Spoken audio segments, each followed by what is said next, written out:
Hello. um, so welcome today.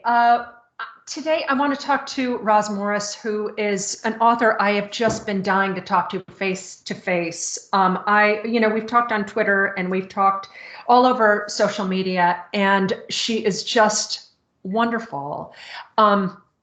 She is an author, a speaker, an editor, and a writing coach who works one-on-one with authors who are looking to switch genres, authors who are looking to go from fiction to nonfiction, authors who are simply looking to make sense of the publishing industry or learn how to write better. She runs the gamut. She writes both fiction and narrative nonfiction, which I would call, personal essays, and has a wonderful series called Nail Your Novel. Her book, Not Quite Lost, which is narrative nonfiction, I read cover to cover and just loved. She also has two novels, which I have not yet read, but will. My Memories of a Future Life and Life Form 3. And she has ghostwritten just for, she has ghostwritten thrillers. I think you've ghostwritten even for like a rock star's bodyguard or something like that. And unfortunately, I can't tell you who she has ghostwritten for because of confidentiality clauses, but they are big names, and she's a huge talent. And today, we're going to be talking about the 21st century author. And Roz and I are both kind of these 21st century authors. I'll give you a little bit about myself, too. I'm a historical thriller writer who is now also writing in fantasy romance. I just debuted my first novel in that genre called Savage Island, and I also write narrative nonfiction and have a book of essays out. So Roz, it's really good to see you.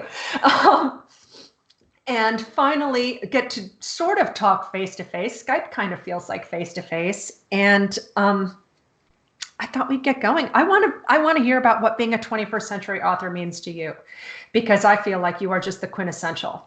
Oh, thank you very much. And so are you. And this is just amazing to be able to talk like this. I've long enjoyed talking to Victoria through my blog, through Twitter, through Facebook, and now here we are finally virtually having coffee together. I have just finished my cup of tea, and I suppose Victoria has a brew somewhere there. Anyway, 21st century author. This is one of the reasons I feel Victoria is a kindred spirit, because she writes lots of different things, and so do I. And I think that's a natural state for an author to be anyway, because we write as really a lifelong pursuit. We learn it as a lifelong pursuit. It takes a long time to learn it. Most of that learning is self-directed. So we try things. Sometimes we go through a phase where we might write teenage-ish stuff. A bit later we might write something different depending on what's going on in our life. And we change our interests. We change the things we notice. And that's the natural state for a writer. We might be inspired by new things. Once you've finished one book, you might think, I'm going to try writing something different because I need to explore a new kind of department of the world, if you like. And the reason it seems a 21st century thing to do is because we have these wonderful tools at our disposal now to self-publish and to reach audiences. In the past, authors were really kind of constrained by the publishing industry because that was the only way to get our work out. And the publishing industry is still very good, very useful, but it has quite narrow needs, really. It tends to need authors to be just one particular thing, but authors now can be several things through the course of their writing life. So they could write historical fiction, and they could also then write memoirs, or they could decide to write something completely different, like Victoria's doing her young adult series. And there is far more fluidity now, and there is far more scope for an author to be many things. And Victoria mentioned some of the people that I've worked with. I've done a lot of developmental editing, and I help authors who are trying to discover who they're going to be. So they write a manuscript and they say, help me. I think your sensibilities might help me work out where I should be going with this and how to make it better. And those are the people kind of at the beginning, discovering who they should be. But I also help people who have written other kinds of things. So quite a few people who've become quite famous for writing nonfiction they then want to write fiction. So they come to me and say, how do I make the transition? So I've worked with quite a few people like that. So the 21st century author is able to be an authoring polymath, really, someone who can write a lot of different things, which is how we all live anyway. We don't stick in one phase of our lives, in one phase of interest. We mature a lot, and now we're able to build careers that allow us to be those multifaceted, maturing people. I couldn't agree more. I mean, I feel like that's been the greatest gift that indie publishing has given to writers and aspiring writers, is given us the freedom to evolve. Which it's not that you couldn't evolve as a writer before if you were strictly being traditionally published, but it was a lot harder. You had a lot of strictures on you, and certainly, you know, you could easily have a publisher simply say, no, you can't write in that genre. And or you're a nonfiction author, you're a journalist. Why don't you sell a nonfiction book? Because that's what you do. Why do you want to write? You know, why do you want to write fiction? Which all of my friends have heard some variation of that. I've heard some variation of that, and that's been so funny. I mean, one of the things that really made me make the jump into indie, and I want to know what triggered it for you, was I was talking to my agent, who was just such a lovely guy and really smart, but it was right around the time I was starting my blog, and he gave me all the wrong advice, and I didn't take it, luckily, because I didn't even know how to take it. I was like, well, it's a blog. I'm just gonna wing this. I mean, he told me I should never write more than 300 words on my blog because no one would follow it. I've never known an agent who actually understood about blogging. So I don't think he did either. And you know, and as we sort of as I was learning about sort of the sort of swell of indie publishing that was just starting to happen then, because this was some time ago, you know, every time I talked to him, I realized that I knew more than he did, even though he knew a great deal. He'd been in traditional publishing for a long time, but he only knew that. And so I started feeling like I was the expert, and it gave me a tremendous amount of confidence to try and publish my own book and see if I could do a decent job of it. What was it that sort of triggered you into that and put you on this journey? Well, a couple of things. I was trying to get an agent for my own first book and not doing very well. But in the meantime, I was married to, well, I'm still married to an author, and he was ghostwriting a series, part of a series of books. Delivered his book. The publisher then changed their mind about what they wanted and said, oh, we need you to rewrite this and this and this. It's because what happened was they commissioned 12 different writers and got 12 books that couldn't possibly look like they were by the same person. And so they then tried to get all the authors to change what they'd written. And my husband by then was onto another book contract, because it was just quite a short-term thing. You just spend a couple of months, write the book, deliver it. But he said to me, well, you could write this for them. You're perfectly capable of doing it. Because I've been learning to write and trying sort of different things for years. And I rewrote this book. In fact, I wrote a completely new one. And it was a teenage paranormal romance, and which I didn't really read, but it seemed I knew kind of what marks I should hit. And the publisher was delighted, and then we said, oh, it wasn't by me, it was by Roz. So I suddenly popped up as someone who was a reliable person who could write a book in a short time to order, according to a brief, and that meant that I got on publishers' radar just as somebody who could usefully ghostwrite, and that's how I got into ghostwriting. So I was ghostwriting while at the same time I was doing a job in publishing as well, and I was trying to really start my own career. Didn't get very far doing that, but I did end up ghostwriting some thrillers that did really well. And in fact, it says on my website that they probably sold about 4 million copies, which is rather nice. It's huge. It was huge. but I thought, I really want to write as me. That was the whole point. I wanted to write as me. I got an agent for my own novel as me, and that was quite a big struggle, because as soon as anybody heard what I'd done, they wanted me to write more of that, because that was going to make money, and that could be presented to the marketing department. And I went to a publishing party once, and I had agents and publishers saying, call me, here's my card, call me. They were sending me emails saying, where's that novel you're working on? Can you believe it? I thought I was made for, about a week, until I realized they didn't want that. They didn't want me as me. They wanted me as the ghost who could write nice big selling thrillers. So I then started a writing blog, and that was just for my own amusement, because I enjoyed writing about writing, and I thought, I can explain things in a way that I think people will understand. I'd also been doing quite a bit of mentoring work for Cornerstone's literary consultancy, which it's still going. It's got a really good reputation. People would send manuscripts to them and ask for advice on how to make them publishable, and I was one of the editors who would go through a manuscript and advise on how to make the book publishable, and I really enjoyed doing that. So I started writing a blog because I was seeing a lot of mistakes that people were making. I called the blog Nail Your Novel. I then thought, I could just quickly dash off a writing book about this. I did. My agent looked at it and said, well, it's all very sound advice, but nobody wants these. And also, by the way, it's far too short for the market. But I thought, it's not too short. It's actually exactly the right length, because you don't need to pad this. Exactly.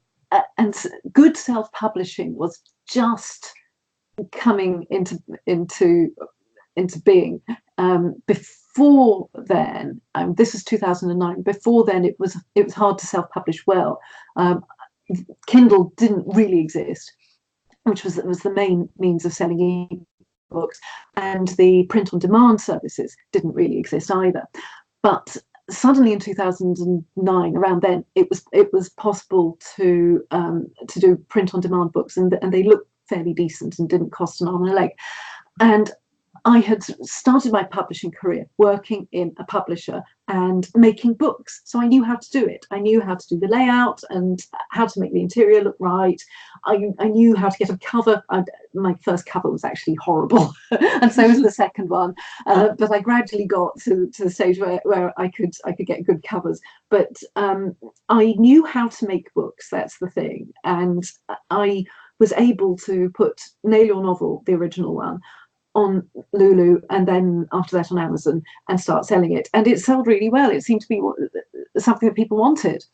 And I then thought, I got my novel that my agent was trying to sell, but the agent kept being told it's too unusual. Oh, she wrote those thrillers. Just get her to make it like that. Yeah. No, this is not what it was about. And I revised that book a lot. And as I revised it, I realized it's time to really be me and not be these other people. I just sort of felt I'd got to the stage where if I didn't really release this book as me and the way I felt it should be, I was kind of squandering my life. And I'd learned this so that I could do my own books. And so I put out My Memories of a Future Life, and to my great surprise, it got quite a lot of good reviews. And I thought, oh, right, I found out who I should be. And it was thanks to self-publishing, and also thanks to things like blogging and Twitter and Facebook that meant I was able to build an audience. And it started like that. I then went on to write more Nail Your Novel books. I didn't bother to try and find a traditional publisher for those, because I thought I've got the platform for those, and I know the routine with them. With my second novel, Lifeform 3, I had an agent. I had good comments from publishers, but again, they were saying it's far too unusual. Why can't you just make it more like such and such that's out? Or one thing I was encouraged to do was to put a child character in it. And I thought, no, I do not want to put a child character in it. It's not necessary. And I published that, and I got, again, good reviews for it. And actually, it then got to the long list of the World Fantasy Award, which proves I was right. Yes. Yeah. But this is one of the things about self-publishing and the 21st century author. We have to have good advisors. And we have to make good decisions, because it's one thing to say, well, hey, we're free, we can just put whatever we like out, and you know, we have control, and isn't it marvelous? You do have to do it responsibly. You have to know what you're doing, and you know, you obviously get the expert input that you need to get your books right, and I seek that as well. So it's not just that we're footloose and fancy free. We are very responsible about what we publish. We're kind of author directors, I think. We might not. I think we're actually, I'm sorry, I think we're actually hyper responsible about it, because yes, we have to be. Yes, it's our reputation, and I think that people scrutinise our work more closely because they're thinking, oh, we want to spot if they've done something a bit shoddy, but no, we try our best not to. That's quite true. You know, it forces you into a spot where you are having to learn a new trick every single day. You know, whether you learn it on social media, learning how to navigate social media. I mean, it's so funny because even though I've technically been on Twitter since 2009, I honestly could never figure it out. I was on Facebook, I had my blog, you know, a couple of other platforms, but I could just never figure out Twitter. And about a year ago, I thought, you know, I'm just going to give this a try, because I hear so many people having great conversations on Twitter and meeting really interesting people. And sure enough, it clicked for me this time. And so I've really only become active on it, even though I was posting on it, but it was really just sort of nonsense. You know, I wasn't really taking it seriously until about maybe a year and a half ago. And I've already learned a great deal, and I've met so many really good and interesting writers on it. And it's that sort of evolution that I find very exciting about it. And the fact that I have to learn marketing, which I was somewhat intimidated by, but maybe less intimidated than some people, because I'd done some marketing in the past. But I found that liberating. But you're so right. At the same time, you have to be incredibly disciplined and put strictures around you and make sure that you're surrounded by people who know what they're talking about. And so you don't end up putting the wrong cover on your book, which can be a complete disaster. For some, you know, depending on your genre, I suppose. But I think you're so right about that. So how, I mean, when you look at, because you've got a foot in both the traditional world and the indie world, what do you see as sort of the biggest difference between the two right now? And also, what are the pluses and minuses of each of those paths? I mean, I know a lot of authors hope to do both or are already doing both. You know, some are fiercely indie, others are fiercely traditional. They have absolutely no intention of ever going indie. So I'd love to hear your thoughts on that. Well, yes, it's interesting. As you were saying that, I was thinking there are pros and cons of each of them, and it's a complex situation. But I think the main advantage of being indie is control. But as we said, it has to be used responsibly, and you also have to be up to using it. So because I was so lucky that I began my publishing career in working in a publisher. So I was taught to make books. I was taught all those checking stages, which are so important. I know how to do them. I've trained people to do them. I know how to get them done well, and when they're done well and when they haven't been done well. All that is really, really important for your credibility. But that's quite daunting for some people, and they would probably rather have their hand held through some of it, and traditional publishing will do that. So you have to be kind of ready to do all that. But if you like doing all that, then you've got control. Also, the indie author has control over exactly what they publish. So as we've said, you know, I can decide to publish a book about writing, then I can decide to publish a travel memoir, and that's all stuff that I've decided to do. But the flip side of that is I then have to figure out how to sell it, and this is what traditional publishers know. They know how to get the audience and how to find the audience. And if you ever try and get your books into bookshops, you discover the infrastructure that a publisher can call on. So books generally seem to sell by contact with the author in some way. This might be through Twitter, this might be through adverts, or it might be through blog posts or something. In a bookshop, they usually sell not by just sitting on the shelf with their spine out, because basically you can't see them, they're wallpaper. Someone usually has to be looking for a book, or the bookseller has to say, have you seen this? I think you'll like this because you liked that. Most books are, I think, in some way hand sold, especially if you're if the initial introduction is usually a hand selling thing. But it's very hard to get that kind of attention. Booksellers are visited by reps from publishing companies who take the catalogue to them and say, this autumn we've got this, and this, and the bookseller says, I'll order 2 of that, 5 of that, or whatever. So all that is being done on your behalf in a lot of bookshops by the publisher. If you try and do that yourself as an indie author, that is exhausting and is actually almost impossible to do. So a publisher is giving you a huge amount of support in sales and visibility, and they can also get your book reviewed by people who might put it in a newspaper, or discuss it on a radio show or something, and that's very hard to do for yourself, because the publisher already has the relationships with the people who are going to do that. Disadvantages of traditional publishing are that you might not get very much attention, because all this attention that they give you costs money. They've got to pay the reps, so they'd probably rather make sure that the rep, who only has a limited amount of time in each shop, probably would rather they talked about the high profile books that they paid big advances for, and not the debut author that they paid a couple of thousand for, and they're thinking, well, if it does well, if it's sink or swim, and we don't really mind. If you're one of the sink or swim authors, then you probably won't get the attention that a big name author will. And it's very easy to feel like a very tiny cog in a big machine that doesn't take much notice of you if you're a traditional author, an author in a traditional publisher, unless you've got a big deal, which means that they will take a lot of notice of you because they want to get money back from their investment. If you're just a small sale for them, they won't really give you very much attention.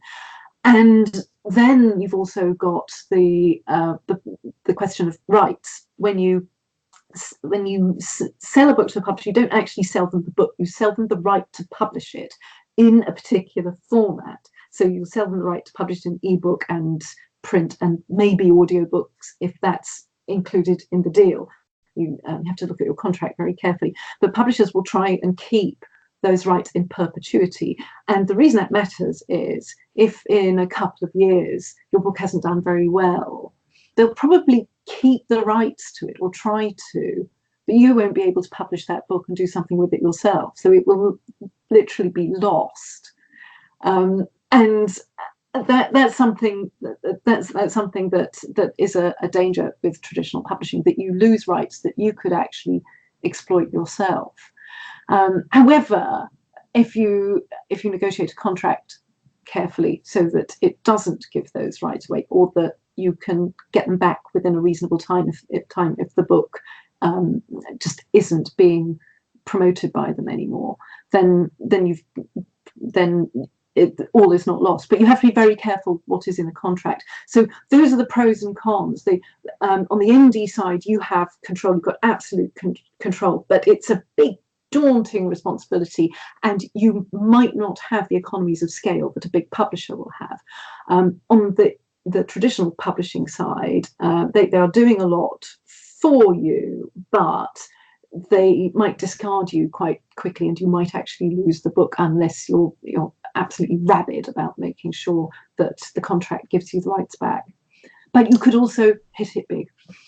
Yeah, that's true. And I think a lot of authors are probably, if they do get offered a contract from a traditional publisher, are afraid to assert their rights and say, I would like, here's what I would like in the contract. They're just so happy to have a contract. Yeah. And that, yeah. But so now here's a question. What's the biggest mistake you've made as either an indie or a traditionally published author? Where do you feel like you look back and you're like, oh, I shouldn't have done that? Oh, there have been a few deals that when I was ghostwriting, I could have been wiser about. That's the biggest thing. With indie publishing, I touch wood, if I've made mistakes, I've managed to sort them out very quickly. So I nearly got the wrong cover for Lifeform 3 because I was briefing an artist friend who desperately wanted to do the cover. He really wanted to get into book covers, loved the book. And he came up with something that was totally wrong. I actually did a blog post about it because I was nearly going to use the cover. And then I got a friend who had read the book to look at it, and I said, what do you think of this? And he said, Jesus, no, and do something else, for God's sake. And so he briefed me about what the cover should be like, and I thought, oh, that's very different, isn't it? So it nearly went out with the wrong cover, but fortunately it didn't. But going out with the wrong cover, if you're an indie, is quite easy to solve. You're not actually stuck with it unless you've done a big print run, but we don't have to do that. But yes, the main things were deals, bad deals, and this is why I'm very careful about them now. And the thing to remember about a deal is you are entitled to suggest changes. As you say, Victoria, often authors think, oh no, I don't dare, I'm just so lucky to be offered something. But no, you can challenge things. When I've had deals with agents, even though they never actually ended up selling anything for me, I changed the deals and I said, I'm not agreeing to this, but I will agree to this. And they actually were happy about it. Yeah. And it's like, if you just ask, often it is possible to change it. I think you're right. I think that just on a broad scale, sometimes just asking gets you, a lot farther than you thought. So we talked about this a little bit before we started recording. We talked about who is your favorite, and I'm saying this wrong. Which author who you particularly like do you find is sort of controversial when you say that you like this author? And it doesn't, as I said, it doesn't have to be politically controversial. It can be controversial because, none of your friends like this author and they just think that this author is terrible or whatever it is. But who is your sort of favorite author who, in one way or another, causes some controversy? Well, I don't know. I suppose guilty pleasure author would be, I've got two that I can think of, and once I start thinking, I will just not stop talking, but you've probably noticed I don't stop talking. But Sophie Kinsella, who writes the Shopaholic series, I'm not so keen on the Shopaholics, but she's written some other standalone novels, and they are terrific. I absolutely inhale them. She is so good on character and humour and really knowing exactly what she's doing with the reader's emotions. It's terrific fiction, really good writing. Someone else who I enjoy is Nikki French, who's actually two people. It's a husband and wife team. One of them I think is Nikki Gerard, and I think the other half is Sean French. But they write thrillers, and they are really good. They're a bit dark and twisted, really good storytelling, interesting characters. Yeah, they're my guilty pleasures. If I've got a cold or something, I'm thinking I just want to read something easy, then I read them. I've also got some suggestions for people who are probably out of fashion but shouldn't be, because they are just marvelous, but people kind of look a bit askance when I say them. Neville Shute, who wrote On the Beach. He's also written several terrific novels. He was actually an airship engineer in World War II, and he writes quite a lot about planes, and he's gripped by the magic of air travel, and also just many other things. He somehow manages to make stories that that seem to just bite at the mystery of being human. They are wonderful. He wrote one called Round the Bend, which was about a sort of young chap who comes out of school, goes off to be an aircraft engineer, makes various mistakes, marries someone. She's so unhappy with him because he's such a beast that she kills herself. And so he decides after that to just untether himself from human relationships and concentrate on aeroplanes. And he builds a successful flight business. He's taking air freight around the world, and he gradually comes to know people who are also loners in a mysterious way. And one of them is sort of very mysteriously calm and has a sort of quite a calm and wise effect on everyone. And gradually they find that they're almost kind of setting up a religion. It's very, very strange. In the end, you realize that these people flying around the world in these great big planes are like angels. But such is the power of Nevil Shute's writing that he never once uses the word angel, but you realize you are reading about angels. That sounds wonderful. It really is. I can't recommend him enough. And every one of his novels that I've read, I've thought I've had that sense of some real butterflies starting as I'm reading, and there's something in here that's much bigger. They are deceptively simple, but he is so clever. That's wonderful, and that's spot on. I love guilty pleasures. I used to, as a kid, well, not so much a kid, but as a young woman, I loved the trashy Jackie Collins novels, which were so trashy. But I read them cover to cover when I was traveling, when I was, maybe 21 years old. And my friends and I used to read them out loud to each other, and we would just laugh so hard. So I think there's such a wonderful pleasure in just sort of fun novels that aren't meant to be anything more than an amusement park ride.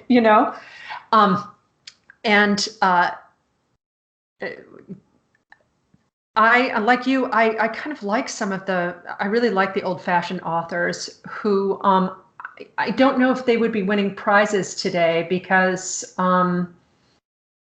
maybe because they tell stories that are too straightforward. I love John Steinbeck. And I don't know that he could win a single literary prize today because he doesn't really employ any tricks, and he's not existential really, or at least I don't think he is, and he just knows how to tell a damn fine story that like what you were saying with Shute, that knows how to transcend the action. Yes, somehow these people make you feel you've seen more than just a story. There is something much bigger in there about all the things you've noticed about life. It's it's genius. I think Nabokov is a genius in that regard, even though you've mentioned Nabokov, and it's like you've mentioned the devil because he wrote about a pedophile, but I thought that was just it was just brilliant. Yes, but it's not about that. It's about power and someone being unhappy, and it's about an unhappy human. Exactly. And I read a wonderful essay about it being a metaphor for Americans versus Brits. Oh. Which I thought was really funny. That Humbert was the Brit, and then Lolita was the vulgar American. Oh, right. Yes. Well, and but that just shows when a book gets famous enough, people will read anything into it. But if something is also good enough, you can read so many things into it because it transcends the action. Yes. And that's what I just find so compelling about reading in general, and what drew me to being a writer more than say, doing theater and being an actor, which I loved doing when I was young. It was so much fun. But I like with being in indie, I feel like as a writer, we have complete control, and we can really develop not just one character, but several, and then we can use those characters to transcend even the story that they're in. And I just find that tremendously fulfilling. One of the things I also wanted to ask you is, and maybe this seems kind of like like a bit of an odd question, but with fiction and nonfiction, do you feel, I feel like my fiction and nonfiction is very similar, but it's maybe like the difference between playing poker and playing Monopoly, if that makes sense. Tell me how you feel about writing your narrative nonfiction versus fiction, what the differences are, and how you sort of get into the mode of writing one or the other, whether maybe there's really no difference for you, and whether you feel like your narrative nonfiction is and your fiction are similar enough that someone reading both who perhaps didn't know you or didn't know who had written either the fiction or the nonfiction could identify it as something you had written. Does that make sense? Yes, that's such a good question. I think it would be possible to tell, because I think that I have the same curiosities. I was having a conversation with a writer yesterday, and we were saying writers often seem to end up really writing about the same kind of thing. They've got, it's not stock characters or stock situations, because it's not as simplistic as that, but there are certain things that we're interested in, and I was saying, yes, I've kind of tried to puzzle out what mine are, and if academics were discussing us, oh, that would be funny, wouldn't it? But they would talk about our themes and our concerns, but I think those sound like quite dead words. I think of them as curiosities, because curiosity is ongoing and we never get to the end of it. So there are certain kinds of character I will always be drawn to write a bit about in real life, because I'll think I'm interested in them, or I'm interested in certain kinds of behavior. I'm interested in certain kinds of place. They all seem to sort of vibrate for me. And I mean, my fiction will contain the same kinds of characters as well, characters and places and situations, just because they're the ones that make me think deeply. They make me notice. Writers are noticers. Yeah. So in that respect, they will be similar. But an interesting thing about writing Not Quite Lost, which is my travel memoir, was that I thought, well, unlike in fiction, I'm not allowed to just make something up to make it a bit more interesting, or decide to put two characters together, or all the fictional tricks that you would use to jazz up a narrative if you were thinking, oh, this isn't quite working. But you can't use them if you're telling the truth. No, you can't. You have to figure out how to make the truth interesting. Yes, and it became a very interesting exercise in thinking, all right, well, I've still got to solve the problem. If I felt, say, something was dragging a bit, or I hadn't yet got to the kernel of what was interesting about it, I couldn't change it in order to make it more interesting. I had to dig deeper and think, all right, come on, mine a bit further down. Why is this interesting? So the approaches to them were different, but I think you could probably tell that the same person wrote them. It's the same soul in all of it. I think you're so right. What is the main question that you think you ask? Is there like one central question that somehow or another always finds its way into your work, whether it's your fiction or your nonfiction, or honestly, even I could easily see that even in your nail your novel books, of what is the question that always gnaws at you? Oh, well, I'd never thought of them in the nail your novel books, but maybe they could be. I'm interested in people are kind of haunted in unusual ways by a secret or a memory, or a thing that won't leave them alone, and it becomes an obsession.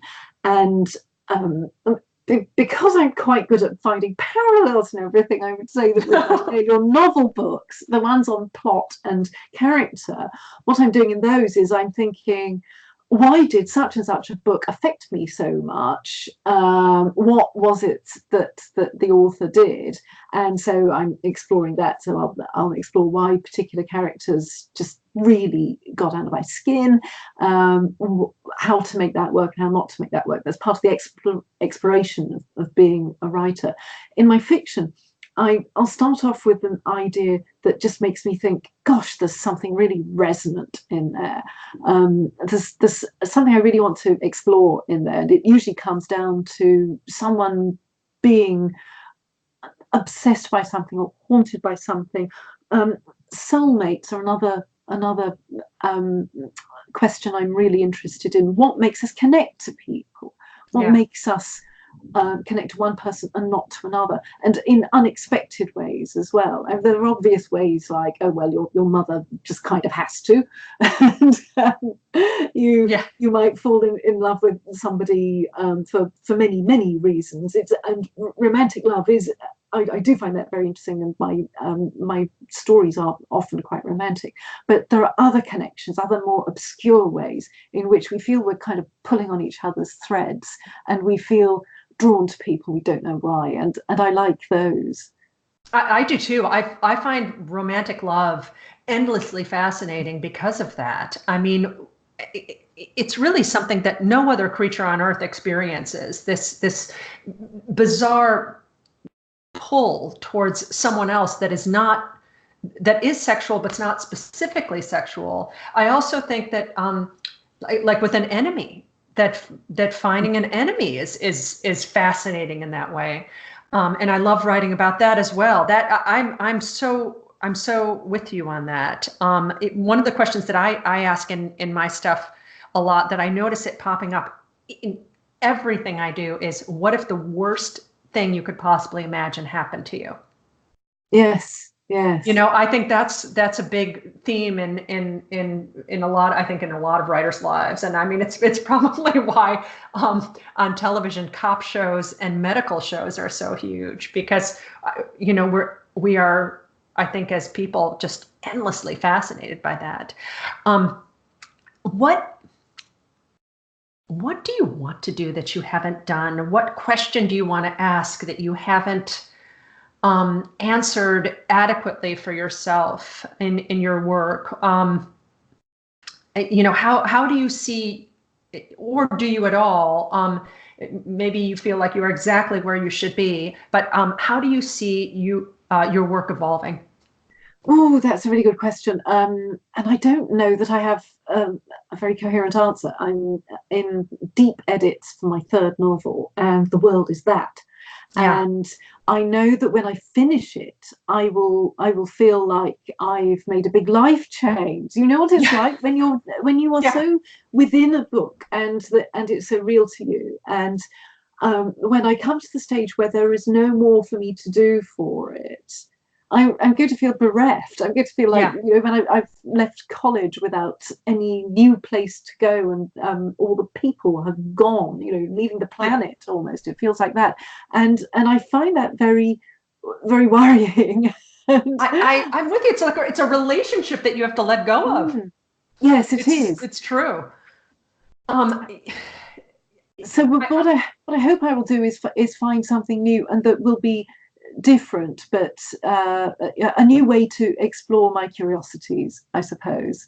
But I can't imagine what that will be, because the book has its claws into me so much that I don't know how I'm going to disengage from it and be, kind of sit out as a new writer again. So I think with every book you must find this, especially because you do different things each time.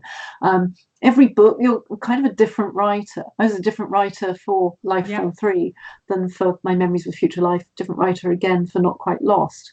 And so I'm just going to have to slowly, painfully reinvent. Yeah, no, I think you're right. I think it's a bit like speaking another language. You're a different person with each language you speak.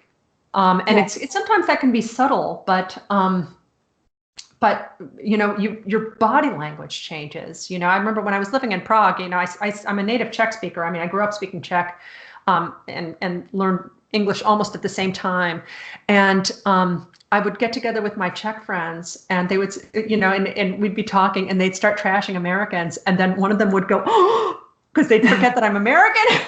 Because they'd be like, I always forget, because I knew how to look and sound like them. And I was them when I was with them, and I definitely feel that through line when I'm writing, whether it's nonfiction or fiction, or depending on each book. So I so relate to that. Now here's another one. I must just ask you about this, because you're a stylish woman. And do you find your wardrobe choices are influenced by the book you're working on? Absolutely. Yes. Which is kind of weird. I'm looking at your hair, and my hair is actually a very similar color right now because I dyed it red. I just went red while I'm deep in edits on this book that I'm doing for this new series that I have. And it's funny how you change with each one. And it's going to be really interesting to see what it's going to be like in the next book that I start in this series, because in each one, these lovers die and they're reborn and they're new people. And so I'm thinking, well, I mean, what am I going to be wearing next year this time? How about you? What do you find, like, what's been sort of the funniest change that you've made as you've been writing something and you realize, wait a minute, I don't wear scarves, or whatever it is? Oh, what was it? I think blue jeans for a while. That may sound like something everybody wears, but for years I didn't get blue jeans. And then I started writing a character who just naturally did. And I started thinking, oh yeah, I think I get them now. Yeah. I was more of a kind of black leggings person. I thought, well, denim's bulky and so on. But I have learned. But I've stayed with that. I do think they're quite handy now. Yeah. Is there a genre that you've always wanted to write in, but maybe are intimidated by? I'd love to do more personal essays, but I've been reading some that are far more serious than the ones I wrote in Not Quite Lost. Not Quite Lost was amused, but I would love to be able to write something incredibly deep and revealing and exploratory in that way. But I don't know that my life has been interesting enough to do that. But I really admire people who can draw you into a really deep and transforming experience they have had themselves, and make you feel somehow that they are talking to you about something you've done. I greatly admire that. I suppose I should be very careful what I wish for. No, I know, and I'm with you. I love that too. I love personal essays. I think they're wonderful, and they're hard. And they're hard not because it's so hard to craft them, although I mean it is challenging to craft them. But you never know how much to reveal, and I think there are some things that are both difficult and unwise to reveal. I think that part of what makes an essay really compelling is of course, sharing something that's deeply personal, but it's also what you withhold. And that's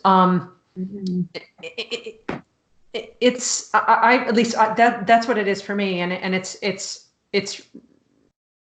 that ends up being a real challenge for me. And I share that that same sense of intimidation, even though I write personal essays on my blog all the time. Every time I sit down to one, it's like, oh my God, here I go. I feel like it's the first time, and it's the craziest thing. But it's a real challenge. I thought you did it very eloquently with Not Quite Lost, because you did talk about some very personal things when you talked about your mother, for instance, and yet I thought you did it with a sense of with a sense of decorum that I thought was very, very elegant. And because sometimes you get on Medium and you read some personal essays and they're cringy and they're well written, but you think, God, I'm not sure I'm walking away from this feeling what I could have felt, because there was maybe it went too far. Maybe it was narcissistic, which is kind of easy to cross that line because, of course, you're writing about yourself, for heaven's sake, and it's easy to go too far down that road. And that balance, I think, is, at least for me, it's a lot more challenging in a personal essay than, like when you're writing fiction and you can just make it up or you can hide behind a character. That's right. There's nowhere to hide. And like I was saying, No. You've got to stick to the truth. So how much truth do you put in? How deep do you dig?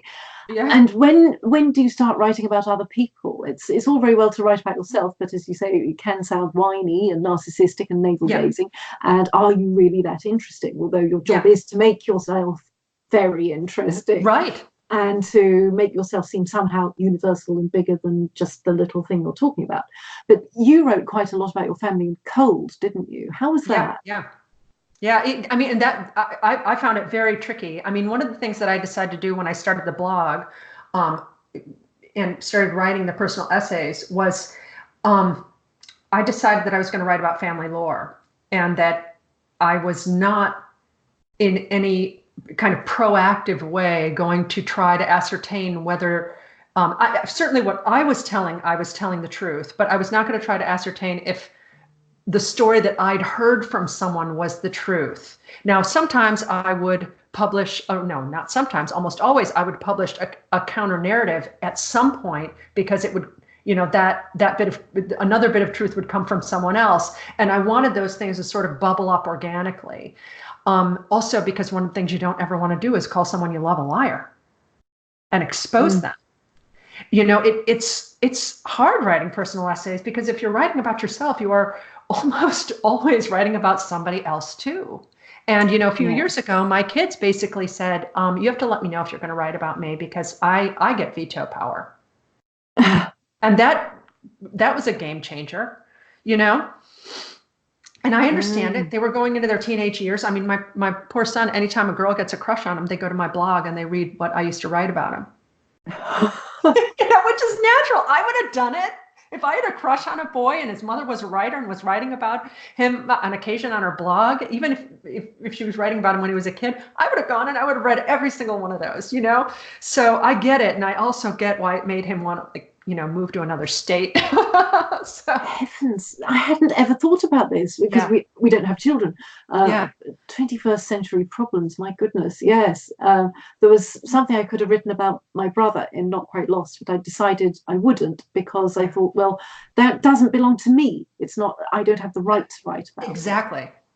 it. I know. I feel the same way. And so there are so many things that I've wanted to write about that, because they're personally interesting to me, but I put the kibosh on it because I didn't feel like it was ethical, or it just felt wrong to usurp someone's story and talk about it because I found it interesting. And I also thought readers would find it interesting, but it just didn't, it didn't feel right. It felt like crossing a line that shouldn't be crossed. And in fiction, you can do that because you can think, oh, this is ever so interesting, I'll just make that up and so on. But because there's no one else who you are responsible to. Yeah. But yes, it's very different. It is. And it's funny in terms of what intimidates me in fiction. This is kind of funny, but even though I've kind of written about some really pretty violent and horrible things, horror really intimidates me. And I've always kind of wanted to try a horror story. My youngest daughter is really into horror movies and thinks horror is just great. But I don't know why, but I find it a very, very intimidating genre. Is it that you don't want to inhabit it to the depth that you'd have to if you were writing a story? Yes, because to me, the biggest horror isn't violence like a slasher movie, it's psychological terror. And even though I kind of write about psychologically terrifying things in fiction all the time, somehow you kind of have to go into an almost sort of spiritual quasi-paranormal state when it's horror, because otherwise it's not horror. If you're talking about things that are really psychologically terrifying. And so I don't know what I also can't figure out what I would write about. I don't know. Like, I've always loved Dracula. It's one of my favorite novels ever, Bram Stoker's Dracula. And I think, God, that's just the best character that he came up with. And Dracula hardly even shows up in the novel, and yet he's ever present. And you are constantly thinking about who he is, where he is, what he's doing right now, as you know, Mina and Jonathan Harker are running around. So I find like really great horror fascinating, and I just don't know that I'm up to the task. Sounds like you should try. I know. I think I will one day. I don't know. Of course, I never thought I'd be writing like fantasy romance either. That's something that's completely not, that came completely out of the blue for me. Is anything come out of the blue for you where you're like, I can't believe I wrote that? Well, I was surprised to find myself making my travel diaries into Not Quite Lost, because I had never thought I would be doing that. I thought it would be novel. But once I started, I thought, oh, actually, I do really like this, because the different level of examination that it requires and different level of craft. I learned so much actually about writing fiction through writing Not Quite Lost. And I came back to it was in a break from my novel, because I was getting too distracted by other projects that I was doing, and I lost touch with my novel and so on. And Not Quite Lost was a kind of just a circuit breaker, palate cleanser, way to kind of rediscover the joy of writing again, and feel able to do it. And it was supposed to be a short, manageable project, but I ended up coming out of it and thinking, well, actually, all the parts of a novel are really a personal essay for the characters. And I thought, oh, I quite like that. And so, yes, first I thought, oh, that's an absurd idea, because actually it was my husband who suggested it. And I said, no, I don't do that, and who'd read it? But I just started to think, oh, actually, yes, I would like that. So that's been, that was a big surprise, that it ended up being something I enjoyed so much. And it becomes part of your repertoire, doesn't it? It becomes a part of who you are mentally and in your taste, as we said, wardrobe. I probably started buying more kind of explorer boot footwear. I thought Not Quite Lost was a tremendous character study. I absolutely see that. And what I loved about it too was that it was a travel memoir of little places you went that are near your home, that are in your own country, which is so wonderful. I love those. I love Bill Bryson's A Walk in the Woods, because it takes place on the Appalachian Trail, which is walking distance from my house, and I love going to these tiny little towns in Virginia where we live, where you don't even know, you think, what do people even do here? Where do they work? How do they make a living here? They're an hour and a half from anywhere where they could, an hour and a half's drive, which is a long distance in the US, because you can just get on a highway, right? So they're 100 miles from the next place where they could work. What do they do? That is absolutely fascinating to me. So, I mean, it was really wonderful to read about that, and to see it sort of manifest in these personal stories as well, where you'd reflect on your own life and your own feelings about things, and that you're usually also doing it with your husband, which was nice. We're sort of a buddy team doing this, and it added another perspective. Even if it was a perspective through your eyes, and I thought it was just wonderful. Actually, we've talked about this on our blogs, haven't we? How we both like weird little trips. What's your favorite weird little trip that you and your husband have made? Oh, okay. Well, there are so many, but one of the most interesting was one that was just a couple of years ago, and it actually inspired me to set a novel that I've not yet written there. We were driving to this place called the Homestead, which is about an hour and a half from here. We just thought we were going to drive around there and maybe have lunch. We were having one of those days that you have when you're like, okay, I really need a day where we need to brainstorm, right? So we were using this as a brainstorm day. And so we drove from here to the homestead. The homestead is this really old resort, old by American standards, okay, which is like nothing, which is like 120 years. But it's the place where rich people used to go before planes, before they could just get on a plane and go somewhere. And there are still families who have Thanksgiving there every year, or who stay there for Christmas, and the whole place is just done up for Christmas. And it's huge. I mean, it's enormous, and you can go skiing, you can do falconing and all this. It's just this very old-fashioned resort, like where Franklin Delano Roosevelt would have gone with his family, And so we thought, oh, let's go up there and take a look. And that resort is in like this beautiful little town. It's right at the foot of the mountains. And there are also lovely homes there that are, I think, mostly vacation homes, but maybe there are some retirees, I don't know what, but they're like these old wraparound porches, very Southern, very Virginia. But that's not the interesting part. The interesting part was we were driving to this town, which is about an hour and a half from where we live. It was a short distance. And we drove through a very poor, like a very poor rural Virginia town. And then suddenly we found ourselves in this very middle class rural Virginia town, which had a dry cleaners, which had a little restaurant, which had all amenities. And it was just like in the middle of nowhere.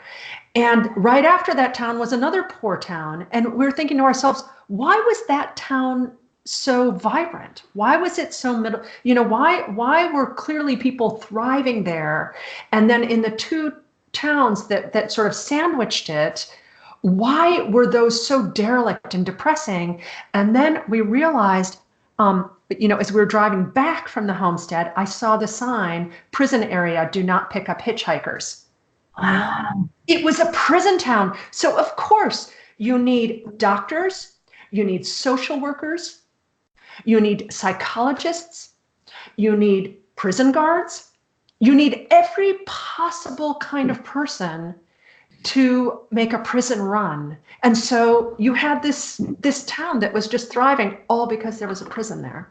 That's great. Yes. I thought it was fascinating. And you just wonder what their world is like, because it's all going to be colored by. Oh, and it's a company town. Everybody had to work in the prison.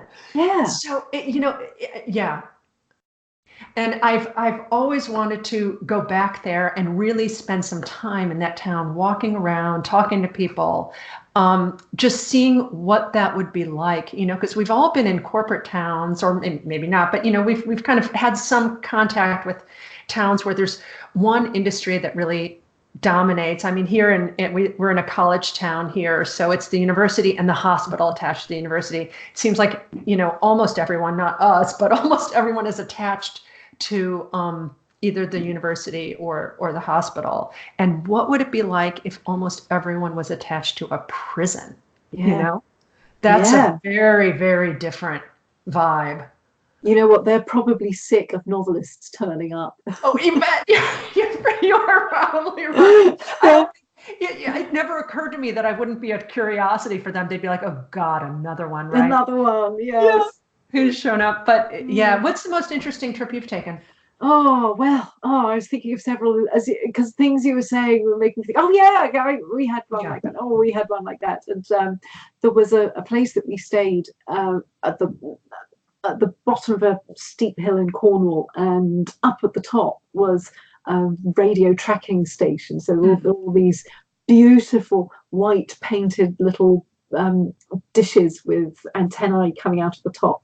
And we noticed that there was a row of houses by the entrance to this place. And every time we drive through that little area of the road, I'd say to Dave, the people who live there work at the listening station, and that's their life, and there are only a few of them, and I really want to know what that community is like. Oh yeah. No, and I find that really interesting too. I've lived in a couple of places that I felt were really dominated by one industry, let's say. And I've also lived, I grew up in Chicago, which is not really dominated by one industry at all, but it's more like dominated by sensibility. And it's interesting to see how that bubbles up and how the culture forms when it's either so insular or, what the through lines are when something's so big like London or Chicago. And there are through lines in London. I mean, do you feel like you know a Londoner?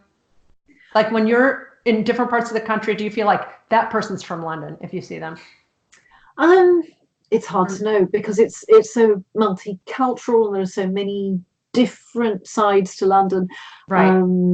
I know Writers London, I know Dancers London, I know Foodie London, I know my little bit of London. So there are so many different ways to know it. It's so big and sprawling. It's absolutely enormous. Yeah, it is. It's hard to be identified as a Londoner, except that maybe it means that you're more fussy about coffee when you go into little places in the middle of Devon and you think, oh, their lattes aren't nearly as good. No, it's true. I've forgotten how much London has changed because I don't think I've been there in 20 years.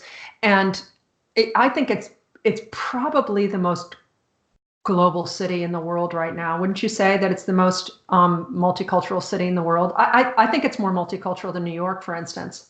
It is pretty multicultural. I remember, we shouldn't get into politics, but the day after the Brexit vote, or the day that the result was announced, I was walking to the tube station because I was going to work in town on a magazine on a shift, and there were people walking to the tube station, and one of them had a sticker on his bag that said, please let's stay in the EU. And he stopped. This was like a moment in a film. He stopped, remembered he had this sticker, looked at it, and peeled it sadly off his bag and dropped it on the pavement. And there were so many faces around there who you could see didn't come from England, but it's all our London. Yeah. And people, you went past the French cafe and an Italian cafe, and I went and sat in the office, and there were people whose first language wasn't English, and in fact they were doing an English speaking job, and some of it was involving the English language as well because they were writing on a magazine, and they were all multilingual or multi-talented. Just no one ever gave it a thought. We all looked around and thought, well, that's Ellie and she's maybe from Sweden or whatever. It's so that's what the multiculturalism of London is so ubiquitous. It's unnoticeable because it's just we all belong here. Yeah, and it's been a fairly rapid change. It's interesting to see the push and pull of are we losing our Englishness, and also I'm so proud of our multiculturalism. I think that both of those, at least from my perspective, is watching Europe from here now, and watching London from here and my British friends, it seems like, excuse me, that there's that's kind of a push and pull. I mean, I know John Cleese just caused a stir on Twitter, I think a couple of months ago, because he said that London was no longer British or something like that. And then Terry Gilliam from Monty Python, who's actually American but lives in London, was saying, I love John, but we just don't agree, and I thought that was such a great exchange because it was so interesting and it was so what we're struggling with right now, and I found it just very, very, interesting. I mean, I'm not sure I have an opinion on it. I don't know enough to have an opinion on it, but I love listening to both sides of the argument. Yes. And getting back to what we were saying at the beginning of our conversation about things like Twitter and blogging, they've made the world smaller. Boundaries have disappeared. You could actually say publishing has found its boundaries are disappearing because it used to be that you would publish in particular territories, and traditional publishers still have to have deals for particular territories because they're usually thinking about distributing the physical copies of the books. But indies have long ago abandoned that. It's just worldwide. Yeah. I work with people who they all write in English, but they're all over the English-speaking world, and that's often on different land masses from this one. If I look at where my blog is read, it's just all over the world. Yeah, I always find it fascinating to look at my stats and see where, where people are reading from, and I think, good Lord, India, all of these different places. But of course, there are a ton of English speakers there. But I find that, utterly fascinating. 1 second, I'm just letting my dog in here. And it's been, look, you and I have never met, and here we are having a face-to-face conversation. And most of the friends that I have from around the world came from when I was actually living in Prague, in my 20s, in the 90s, and having maintained those friendships. But otherwise, it would be very difficult to meet friends. I guess you'd have to be pen pals, what we used to call pen pals, where you'd write, letters to someone, and now it's instant, and you can form real relationships with people, and it's fascinating to me, and it's fascinating to watch this evolve. And it's really interesting to watch young people. I've got teenagers at home, and to watch how intuitive it is for them. I feel like I've had to learn it. Like, this is a language I've had to learn, and I'm glad that I have, and I feel very comfortable on social media. But to them, it is like growing up speaking another language. They can't even imagine their lives without it. And, their phones, they're like partial cyborgs because their phones are a part of them. They're not a separate thing that they use. They are their phone. Yeah. I was thinking about that. I was driving along today because I was listening to the radio, and I think a DJ said, "Oh, you can watch it anytime you like on catch up." And he was still obviously thinking, "Oh yes, you can do that. That's great, isn't it?" But I was thinking that the younger generation would probably think, "Well, of course you can. Well, Yeah, you used to have to be in on a Tuesday night because whatever was on." It's so true, and it's quite amazing, and amazing. I'm fascinated to see where it will take us. Yes. At the moment, I'm still very much feeling that the internet's a force for good. I do too. I've been lucky. I've had good experiences. I have great experiences. Actually, I've managed to build a writing and publishing career from it, from just being able to reach people, and I love it, and I love what we can find.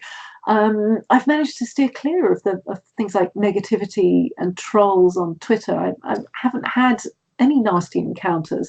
I know that some people have had nightmares, but I think it's been wonderful, but it is obviously also very open to abuse. And as we've seen with things like presidential votes, and I think the vote for Brexit as well, the people who are easily manipulated.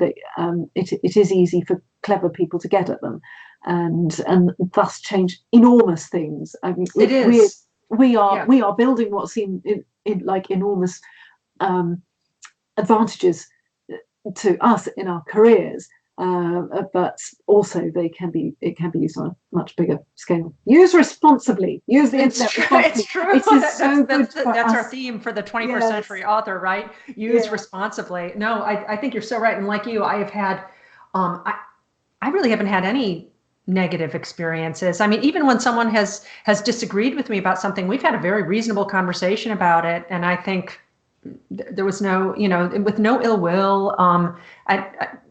I think you almost have to go looking for it. You have to go looking for a fight, unless you're really big. I think once someone has 100,000 followers or something, I think, maybe you're just drawing from such a large pool that you're going to find someone who's looking for a fight, and they're going to look to pick a fight with you, perhaps, if you have that kind of notoriety. But but I'm with you. I know we're over at an hour now, and so I don't want to keep you any longer, but this has been wonderful, and I thank you so much for doing it.